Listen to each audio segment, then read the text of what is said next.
Let me start with the question while the microphones are coming up here. And it's something that you all touched on, and that is changing the norm, changing the perception. And so, Leslie, you talked about tobacco and how the norms around tobacco have changed. Peter, you talked about how so many doctors still have a perception of those who are addicted that leads to very routine kinds of care. And Liz, you talked about the opioid epidemic really finding its heart in West Virginia, Ohio, blue-collar industrial states. And I think that even in Minnesota, as the epidemic has grown, most Minnesotans still aren't personally touched by it, knowingly. And so, there's the perception, I think, that a lot of addiction is blue collar, low income, a personal failing, a moral failing. Therefore, chin up, pull yourself up by your bootstraps, and you deal with it. Is that a fair assessment? And if so, how do we change that? Yeah, so I'd say that's a fair assessment. Maybe up until very recently. We were just talking about how we all live in Montgomery County. Montgomery County, Maryland, which is a well-to-do county outside of Washington, D.C. But I can tell you, from personal experience, that the county is racked with the epidemic, and it's just to put to say it bluntly, this is a crisis that has affected people who are wealthier, or this is a crisis that has really affected the suburbs. And so while this has been going on for quite some time in more kind of urban areas or poorer areas, now it's hitting the suburbs, and people are fortunately or unfortunately, however you want to look at it, really paying attention to it, because now few people can say that they don't know somebody who hasn't been affected, particularly in suburban areas. Can you change that?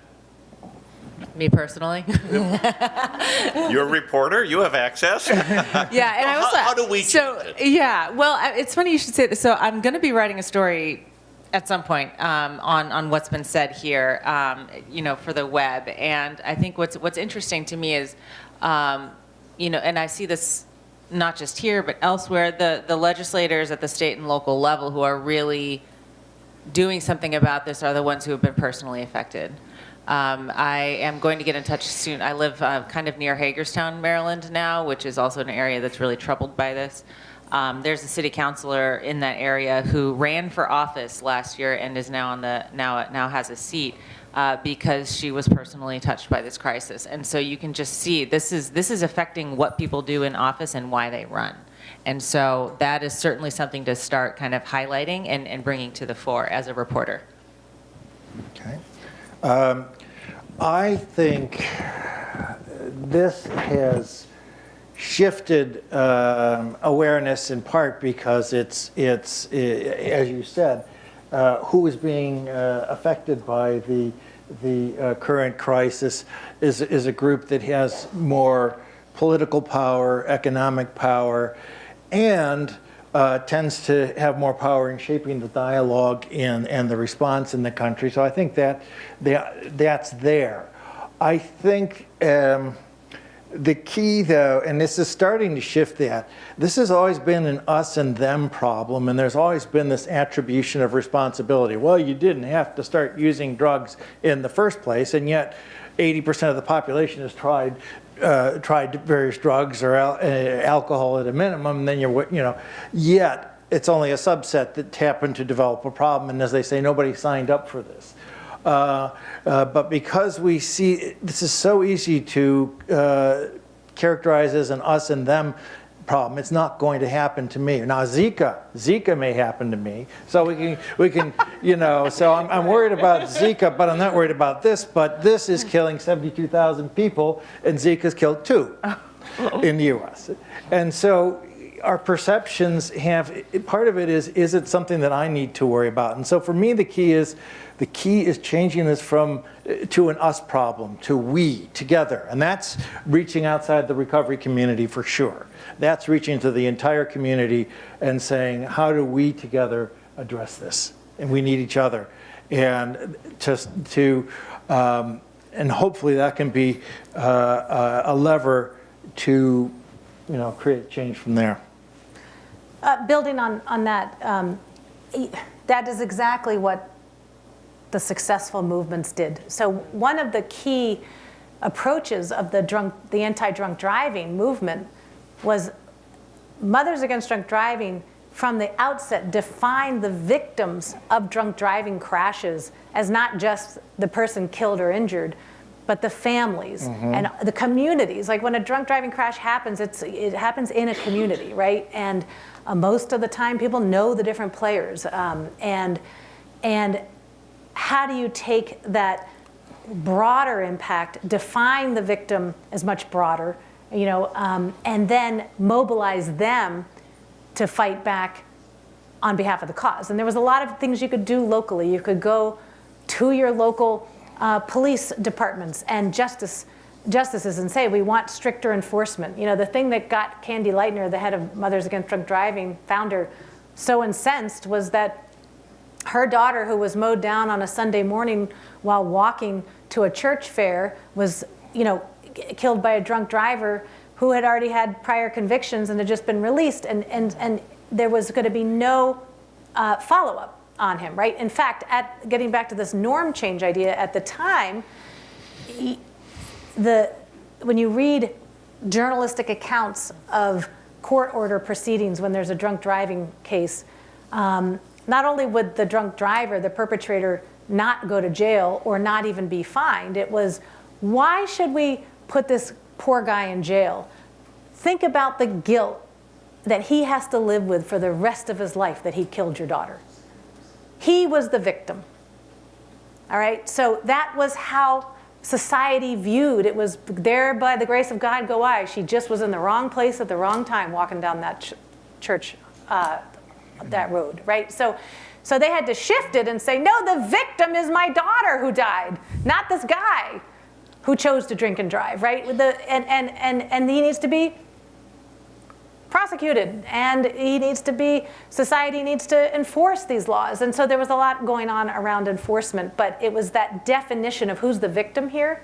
And of course, in this issue, we all are the victims because it's our communities and our family members. So how do you tap into that, I think, is one thing. And secondly, I would just say, I do have a kind of Machiavellian view. I see the irony that we've had heroin and addiction problems, particularly in low-income urban communities and rural communities for years, but it isn't until, frankly, the white and suburban and upper and middle class people get affected that anybody starts to take notice.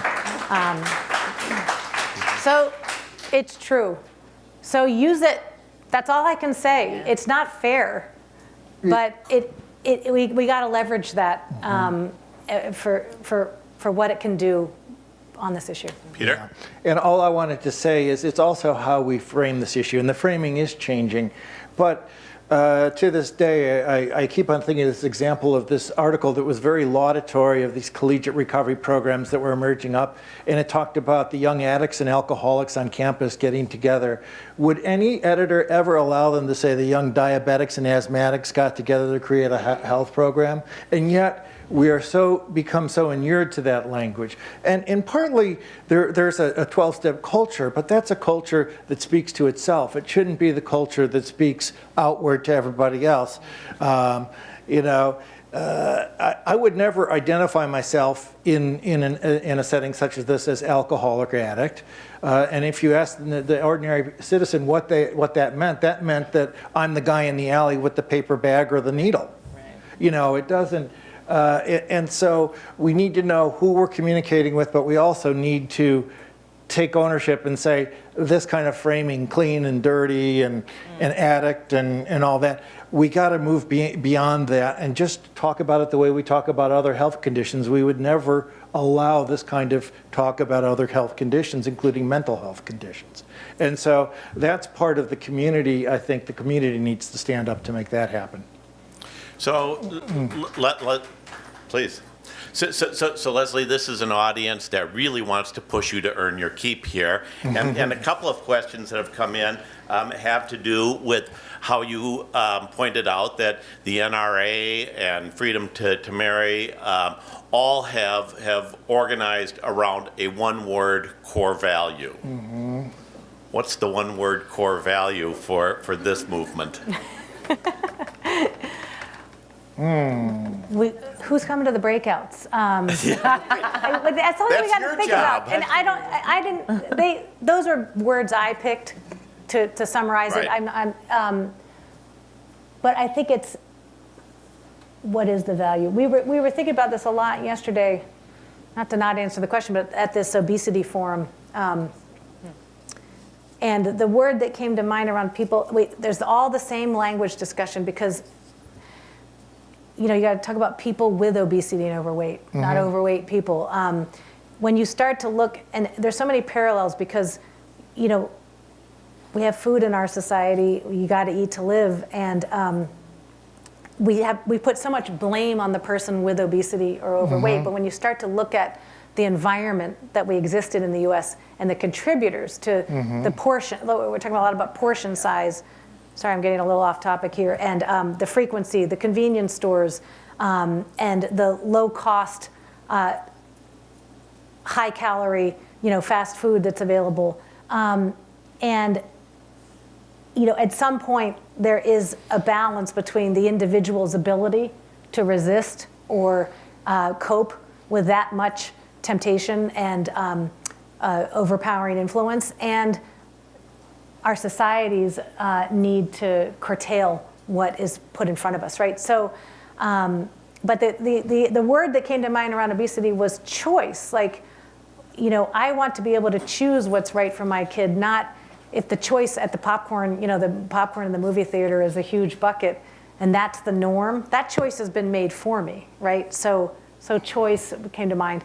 But let's talk more in the breakouts about what that word would be. Sorry for the circuitous response. No. And maybe it's an organizing theme, not just one word. As an example, when Minnesota 10 years ago moved to ban tobacco, smoking in bars and restaurants and all office environments, all workplace environments, it organized under the theme of freedom to breathe. Pretty good theme. Liz, Do you guys have thoughts on the word? Because I totally. I'm sitting here trying to think of something. For an individual, I think freedom is the word. Freedom from the compulsion that drove your life. At least that to me would be what I was looking for. And that would be what you'd oppose to abstaining or denying yourself something. It's actually having freedom. But I think in this context, it's got to be something more about healing or so forth. But I think the only way to arrive at that is really to put the different people together and see what emerges from the process. I don't trust anything that, no matter how much I like it, it doesn't mean it's going to work for anybody else, and vice versa. I think you need to have a process for that to kind of percolate up. So a couple of short questions, and then we're going to get to lunch. Liz, a question for you. In your reporting experience, have you seen states that have been particularly good at cooperating with local levels of government, with neighboring states, with the federal government, states that have done more than just, here's the state capital down? I'm sure there are, but no big fancy models necessarily come to mind.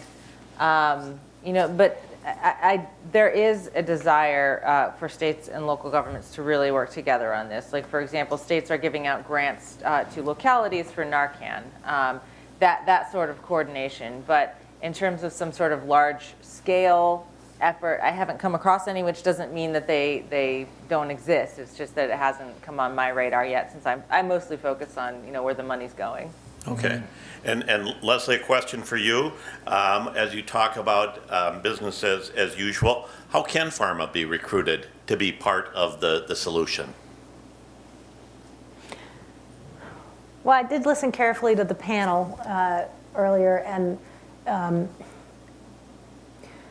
I think with this, well, first of all, one principle in this particular issue with opioids, I do think that as a society, we have granted a license to pharma companies to operate. And we have said, overall medicines that can help save lives and ease disease and suffering, we want in our economies. So we're starting from that. That being said, and I operate out of a position that business can and should be part of the solution. However, I wouldn't be looking to pharma as an independent philanthropic funder, because what's going to solve this problem is independent grassroots movement, independently pushing for the policies and programs and regulations that are going to be best for what the community needs. And what's best for a corporate interest might sometimes align with what's best for the community, but more often it doesn't, right? So you need to have independence. So I wouldn't be looking to pharma for the money, but I would be looking, how can they change their policies, practice, use the weight that they have through their supply chains, the power of their lobbyists, to try and get them behind what's going to be best for communities. Certainly, I would say from the movements I've studied, the successful movements that sat with industry and really tried to understand their point of view, like when Candy Lightner was passing, when MAD was passing the first anti-drunk driving bills in the state of California, she did a rump session, and she invited alcohol companies and the associations to the table. And all of the people on the anti-drunk driving said, why did you invite them to this session where we're putting together our policy? And she says, I want to know what they're going to oppose. I want to know what's in it for them and what's not in it for them, so that we can anticipate that. Not to necessarily capitulate to the interest, but so that we can be more informed in what we're advocating for. So who does pay for these movements? And especially the startup money. Are there sources that as we think about the execution, that we also ought to think about maybe engage here? Well, certainly, with tobacco control, the grassroots movements, the non-smokers' rights was just individuals, activating and contributing. You did have the benefit of a large private foundation, Robert Wood Johnson Foundation, right, putting some concentrated money, again, not frittering it out across a bunch of different programs, uncoordinated, through this nationally coordinated campaign, and then also knowing that they needed to fund advocacy in these state and local coalitions. So the funders play a really important role. And one of the biggest mistakes on losing movement side is funders kind of having their pet projects or their pet nonprofits. This might sound a little off message, but it actually has a really central point. When you think about this country, the healthcare debate, and last summer, you saw the Republican-controlled White House and Republican-controlled Congress repeatedly try to repeal and replace Obamacare. Why did they fail? They failed because thousands of angry, upset citizens went to the district meetings and said, please don't take away affordable care for all, right? Mm-hmm. It was razor thin, but there was this uprising from the grassroots. Why did tax reform pass? Nobody. There was no counter Yeah. voice. There wasn't that grassroots. So, and when you look at how the movement that supported the Affordable Care Act was funded, you had anonymous donor, Atlantic Philanthropies, which was the primary largest donor, giving lots and lots of money to state and local coalitions, advocating for what was best in those states and localities for those people. So it was a 10th Amendment, states-based, built-up policy solution. So it wasn't top-down. And so when funders are thinking about how to get in this game, you've got to think about how to help you here in Minnesota and at the other state and local levels fine-tune policy solutions that are going to work in your legislators and your state capitals. And then finally, you know, most of these movements had big membership groups behind it. So, you know, NRA has lots of people giving, you know, relatively small checks to support what they believe in. Same things for all of the membership groups. So it's citizens and individuals. The power, you know, what's the Latin phrase? Pluribus Unum, out of many one. So please join me in thanking Leslie Crutchfield, Peter Gaumond, and Liz Farmer, both for their comments here and their earlier comments.